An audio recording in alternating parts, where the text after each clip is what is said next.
And welcome back. In this video, we're going to talk all about selectors. Let's go back to our homepage here. We can look at our styles. So far, we've only been selecting elements. But most likely, we need something more than this. So let's go back to our example and look at what sort of selectors we can have. Let's say, for example, that we want the style that we have for the big home header to also apply to our p tag. How can we do that? Well, we can do something like this. I save, refresh. Awesome. So that's a way of doing a selector. And there's actually a whole bunch of things that we can do with selectors. And I created for you a nice little cheat sheet here that I'll attach after this lesson. And it references two really good resources that I recommend. One is the CSS tricks that I've already mentioned, and you can see over here all the selectors that they have. They're not as many as they had with properties, and it's actually not as overwhelming as you think. Probably about 30% of these are the ones that are used most of the time. And we also have our good friend W3 Schools that lists a bunch of the selectors here. So let's go over a few things and understand the main selectors that we have. So I've listed them off for you over here, but I want to point your attention to this line. Cascading style sheets at the most basic level, it indicates, there you go, typo. It indicates that the order of CSS rules matter. And that's something that we've already discussed before. You remember the p tags. So the order matters because we know that the CSS will read the last line and make sure that the color is green. So that's the most basic level. But there's a few other things that we can do. So let's look at the selectors. The first one is class. The class will do something like this. So let's say we want to add a few more p tags here and refresh. Okay, perfect. We love the way everything looks, but ideally for the paragraphs, we want the border to be a slightly different color. So what we can do is we can add something called class. So the class property, we can give it any value we want, whatever we want to call it. So let's call it web text. So now we can copy and paste this class attribute to all the p tags. And if I go back to my style, let's make this, put it up a bit. I can now add period web text. And then from here, you can see that it's highlighted green. And we want the border to be 5 pixels dashed green. Save and refresh. And look at that. So class is a good way to select a group of elements and make sure that they all have the same styles. And we can add multiple ones. So this one can be active. And this adds a second class, which we can say has the text color red. So if we save that, save this as well and refresh, you can see over here that now this is red. So class is very, very useful. Let's look at the next one. The next one is ID. ID is similar to class, except for you can use same ID only once. So let's say that we want to group these p tags by wrapping them in a div. And you might remember this from the HTML section where we talked about this tag that is very, very useful for CSS. For occasions like this where we want to wrap something, so I can do ID equals div1. And if I save this, I can now go back here. And for an ID, you want to do a hash sign, div1. And let's do background blue. Save and refresh. All right, that looks absolutely hideous. You know what? I think this will look really, really good if it had a bit of opacity. So again, we remember RGBA, and if we wanted blue, if you remember, is red, green, and blue, so 255. and then we'll add opacity of, let's say, 0.2. We save that, refresh. All right, that looks a lot better. But now, let's say we copy this and we want to add a second section. Now we would have to call this div2. Again, we want to make sure that the IDs are different. Otherwise, we break the rule. Now, if I save this, we'll have something new, but no styles in this one. We want to add a different style for div2. So again, the selector of div2 will have, let's say this one, instead of blue, has the background red with opacity of 0.2. Let's refresh and look at that. That looks, say, a lot better than it used to. Okay, let's go back to a couple other ones. So this is a star. So the star, it's not used very often, but it symbolizes all elements. So if I do, and usually you'll see stars at the top, but if I do something like this, I can say that we wanted to align everything. Let's say text align, and we want to do right. If I save that and refresh, now we see that this moved to the right, but these didn't. And the reason is because, again, something called specificity. We're saying that, yep, I want everything to be right. But then as we go down the CSS, you'll see that we are saying H2 and P, we want text align to be center. So these elements, instead of coming to the right, get to the center. So just to prove to you that that's correct, if I comment this out, I save and refresh, you see everything moves to the right. Okay, and let's refresh, perfect. The next one is the element, and this is something that we've already seen. You can see over here, we're selecting the element, and then we're putting the property and values. The next one is the element, comma, element.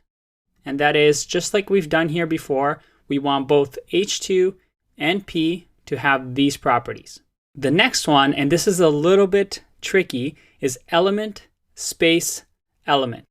And this is a little bit different than the top one because element, space, element, what it does, I'll show you over here. I save this and I refresh, and what just happened here? You'll see that now the text align of center does not apply to these paragraphs anymore. And that's because this syntax of writing a selector means I want you to select all P's that are inside H2. So now even the H2 isn't styled anymore because this says we only want the P's that are inside H2. And you'll see that we have nothing inside H2 other than the text. So if I do something like this, home gnome, I like that, okay. Perfect, I save that and I refresh, you'll see that home gnome is added with these styles. Let's look at the next one. The next one is element greater than element. So this one is a little tricky. So if I go like this and I refresh, nothing's changed, but this says that I want you to select all P's, all paragraphs that have parent of H2. So to show you exactly what that means, let's add this on a new line so you can see better. If now within this P, if we do something like this where we wrap this in a div, like so, and I refresh this, the style didn't get applied because it only wants P's, so paragraphs that are parents of H2, and this P is his parent or her parent is the div, Mr. and Mrs. div. If we put this back to the way it was and refresh, you'll see that this time it works because it's saying all P's inside of H2, which is the case. Hopefully you're still with me. This is as hard as selectors get. So once you know these ones, honestly, you've covered 90% and nothing else will scare you. Okay, let's look at one more, element plus element. So this one, if I go element plus element and refresh, what just happened? this says select any P element that is exactly after an H2 element. So what does that mean? Well, we need to make it so that the P element is right after the H2. So if I go like this, save and refresh, you'll see that now we have our styles applied. Let's look at a few more. And like I said, these ones are probably the hardest. These last ones are kind of fun. Okay, so we have hover. So hover, what that means is if I go over here and I put hover at the end, this means that when I refresh, nothing happens. But when I hover my mouse, look at that. It changes the style to what we just wrote down over here. This one's a pretty cool one, especially for buttons. The next one, if we look over here, is last child and first child. And you might guess what that means. So a good way to demonstrate this is we want to use web text. So web text, as if you remember, is all these little lorem ipsums. I can say in here, last child, refresh, and only the last child of each web text. And you'll see here that there's two of them because it is selecting the last child, this one and this one.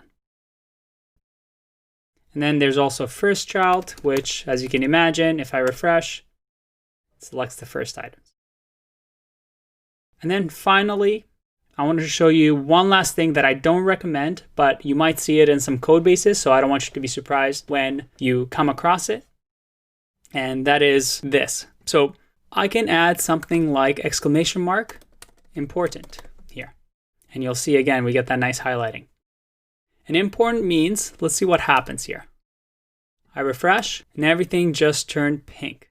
Even though this P over here says I want the color green, important overrides any of the cascading style sheet rules and says, hey, I don't care what anybody else says, the P is pink.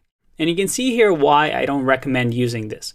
Because although you know for sure that the P tags will be pink, if somebody else comes and starts working on your style sheet, and maybe this is hundreds of lines, and they don't know that the important tag is there, they can be confused as to, hey, how come nothing's turning green? I can play all around with the color here and nothing's happening. And again, it breaks the rules of cascading style sheets. So you don't really want to use it. But again, if you see it out in the wild, you won't be surprised this way. The last thing I want to leave you with is the idea of specificity. If this is your first time running into it, it might get a little confusing and you do need a bit of time to get used to it. But trust me, you'll get there. It's just one of these things that everybody goes through and eventually you'll have an aha moment. When selectors win out in the cascade, it depends on three things. So the first thing is specificity. And I have a resource here that really explains it well. A simple way to think about this is how specific is your selector. So this has a specificity score here. This has a little bit higher because it's more detailed, it's more nested, and this one is higher. This one is even higher, and you can see that it keeps going higher and higher. So the more specific something is, the more likely it will win out and make sure that that is the style. And there's actually a really fun specificity calculator. It's really hard to say that word. So if you click over here, you can type in whatever you want. So let's say A, for example, is just 1 point. But if I do LI, that's 2. And if I do LI, that's even higher. And if I do A, it's even higher. But then I add an ID of food. You can see that IDs are even higher. And then if I add another class, let's do blue, you'll see that the specificity increases. And you'll see over here that inline styles is actually the highest. So if you remember, that is putting a style directly into a section, that will always win out over others. So you can play around with this, and I will link to some of the resources that I have in the next section. But again, this is something that will be very specific once you get to a certain problem. You can figure it out, but I hope that makes sense. Let's go back over here to the last two things. So the other thing was the importance. Importance is, as I mentioned, this exclamation mark important. So that always depends on what kind of styles the cascade gets. And then finally, it is the source order. And that is, let's go back to our index file. If we had another style sheet here, let's say we're importing another style sheet. And if you remember, we have style 2 here that makes the H2 color blue. If I put this in, save, and let's go back to our website and refresh, this turns blue because our browser reads this style sheet and then reads this one. And because this one happens after this, the later style gets added. So if I switch this over here, and let's make sure that the H2 has its own style. So let's do H2 color red, refresh. You'll see that this style wins out. Okay, I'm gonna leave this out for you. In the next section, you can play around with CSS and some of the selectors, but this is the hardest it's gonna get. And once you remember these rules, you're all set. I'll see you in the next one. Bye-bye.